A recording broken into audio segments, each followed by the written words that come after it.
Hi, Tom from buildcoaching.co.uk, and in this video I want to talk about the health halo associated with plant-based foods and snacks, and why sometimes that can result in weight gain or fat gain, even though the people who are sometimes eating these foods are trying to lose weight.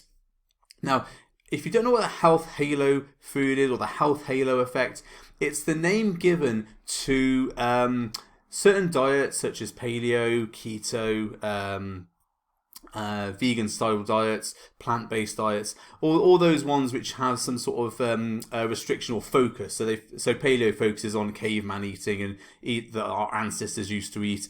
Keto is obviously no carbs and high fats and high protein, and then obviously vegan is no animal foods, and there's always a theme to these type of diets, and a lot of the time they associate the foods that they promote with a healthy effect, a healthy side effect, which is why you should follow their diets. That's the hook. Now, obviously, I've done loads of videos talking about how calories are the most important thing in terms of fat loss, so I'm not going to drum on about that too much. But the problem with these type of diets is a lot of the time they don't talk about calories. They don't talk about the impact of calories. And especially when they're talking about these foods they promote, which, you know, on the whole are healthy foods. You know, avocados, nuts, fruit, healthy oils, or sort of plant-based unrefined oils, all those things are healthy foods. They are foods that will promote good health. They contain vitamins and minerals, good macronutrients, stuff that the body will use to optimize its health, I suppose. Now, the problem is that while these foods are healthy, a lot of the time they also contain a ton of calories. Now, okay, calories are the most important thing for weight loss, and obviously we are looking to live a healthy diet as well as doing that. So we've got to balance the two in some respect. And the problem is these diets they tend to push the balance towards, oh, you should eat all these healthy foods, and just ignore the calories because these foods are so healthy that they will then there's going to be no impact on your health in terms of a negative effect. Now, what I want to make very clear in this video is that I promote healthy eating on an 80-20 rule to all of my clients and the people I talk to. What we try and eat.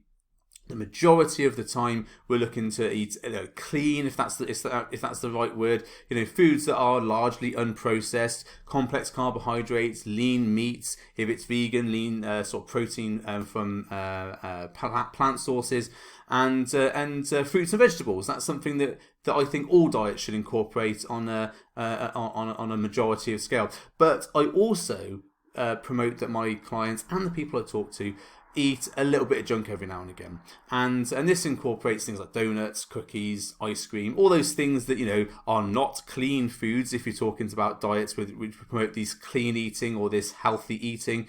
And that's the issue, is that when these diets are talking about, oh, you shouldn't eat all that food because it's bad for you, but maybe you should eat this vegan ice cream or this paleo cookies or these keto crisps or whatever they're promoting. And those products also contain a ton of calories. Now, while they might be from plant-based sources and not animal sources, so you're not getting potentially some of the saturated fat and some of the animal products, the issues associated with certain animal products. Okay, you're not getting those sorts of things. But if you are eating vegan ice cream, paleo cookies, if you look at the content of those snacks and those foods, because they're processed, because they have to be made a certain way to taste nice and have a certain consistency and all these things, they generally tend to have a high calorie load. Now, if you look at, say, paleo cookies as compared to Maryland cookies, which is, and that's just any cookie I just plucked out. I like Maryland cookies, so that's why I looked at the ingredients for it. A lot of the paleo cookies are actually higher calorie than the Maryland cookies. Now, okay, Maryland they contain a bit more sugar and actually, maybe they don't, because the paleo ones come from fruit sugar, which, okay, sugar, you know, in some respects. But when you look at the calories, the paleo cookies did come out, when I looked at a range of them, as higher calorie than things like traditional cookies that you buy off the shelf in one of your supermarkets. And there's the issue, is while they're saying, oh, you should eat this paleo food because it's healthy and it's good for you, at the same time, the processed versions, which are like alternative to the normal versions, they generally tend to contain more calories. And also, an interesting thing here is that something can be vegan and still contain trans fats, and trans fats are processed fats that prolong the life of food, give it a long shelf life. Now, typically these would be hydrogenated type fats, such as hydrogenated vegetable oil is one of the main ones. There are others.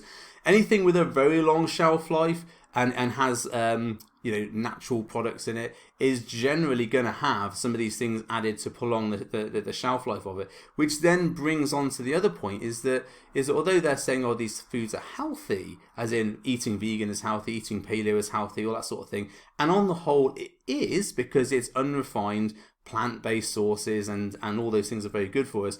When you start getting into the snacks and the good stuff that incorporates the junk or the junk alternatives, those things do have some of the things that the junk food does to prolong its shelf life, and those are the things that potentially, not toxics, I don't like that word as in toxins in the body, but they're things that the body has trouble processing. Trans fats in particular can give your body a bit of a rough ride and are stored very easily as body fat, and they can't really be used for anything by the body. So there's the issue. You've got foods that are touted as healthy, and people are going out going, oh, well, I'm not going to eat my normal cookies because they're bad for me, but I will go out and eat these paleo cookies or these vegan cookies or whatever, which are good for me because they are vegan, paleo, whatever. And actually those foods contain a whole load more calories and potentially can contain some of these processed fats which prolong the shelf life. So there you have this health halo where people are thinking, oh, I'm really being really good to myself because I'm buying, paleo crisps or keto cookies or whatever else, and they're healthy because they're promoted by the diet. And actually what they're doing is just putting a load more calories in and probably not eating as healthy as they should be. Okay, so there are the risks associated with health halo type foods. What's the solution to this? Now, I always encourage my clients to eat 80-20, and that means we have 80% of good food, healthy food, clean food, if you want to call it that, and then 20% of junk. Now, what I don't say to clients is, look, when you're looking at this 20% junk side of things, don't go and try and find the healthy versions of what you're trying to eat. If you like Maryland cookies, if you like Ben & Jerry's ice cream, then go and eat that as part of your junk, your treat food, whatever you want to call it. Because you like that sort of food, and that's going to give you this, well, I've worked really hard, I've done my diet, I've made some really good progress, and the 20%, which is still within your calories, is going to make that clear. I always say to clients, if you're going to eat some ice cream, be mindful of the calories. Don't just think a whole tub of Ben & Jerry's is one serving, because it is absolutely not. I think it's about 800 calories, something like that. So if you are going to go for those foods, be very mindful of the calories and serve up your portions or your servings as appropriate for the calorie load of that food.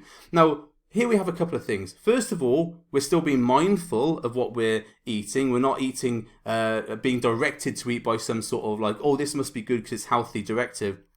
We're enjoying the foods that we like as well as being within our calories. So we're still on target for what we want to do.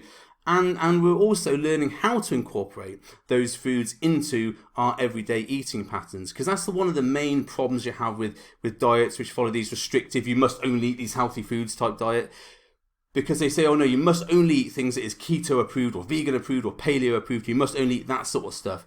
And when you put that boundary around something, what they're creating, and this is a bit naughty, because the people who push these diets, let's say there is a company that does diets and loads of people go to it and then keep failing, go back to it, and that's an international company, and they bring out their own food things such as this is approved by this diet company, ready meals or cookies or snacks, and those ready meals have the same calories as, say, like an Asda or Sainsbury's ready meal, which is half the price, but because you're on this program and everything's got to be approved by this program, you go and buy that one instead of the one that's the same calories.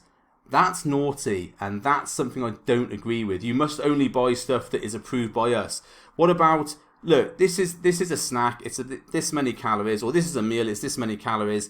As long as you find a snack with that many calories, or this many or a meal with this many calories, and you eat within your calories for the day, that is acceptable. That's something you should go and do. But of course they're not going to do that because they want to promote their diet and get you eating all the things they've made to go with this diet. So you can eat their paleo cookies, you can eat their keto crisps, which are approved by them to make more money for them. And that's the thing I've got a real problem with, is the monetization of people's let's say fears that if they eat outside of that directive, they're going to get fat or they're going to go off their diet plan. And actually, a lot of the time, those things are over the calories what they should be eating. But because it's approved by that diet company or this diet, it's something they go and eat. So the message here is, first of all, be mindful of your calories. Make sure you know how many calories you're supposed to eat for the day.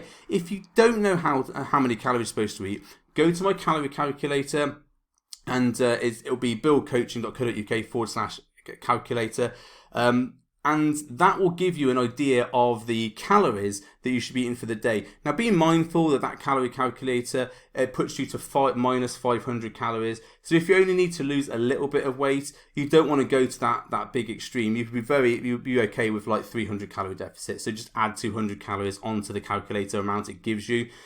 So work out your calories. It will give you some macros to follow as well, but calories are the most important thing here. And then use something like MyFitnessPal, which actually I'm not that much of a fan of anymore. Chronometer's good. Eat This Much is good. There are loads of free ones out there which are actually much better than MyFitnessPal now.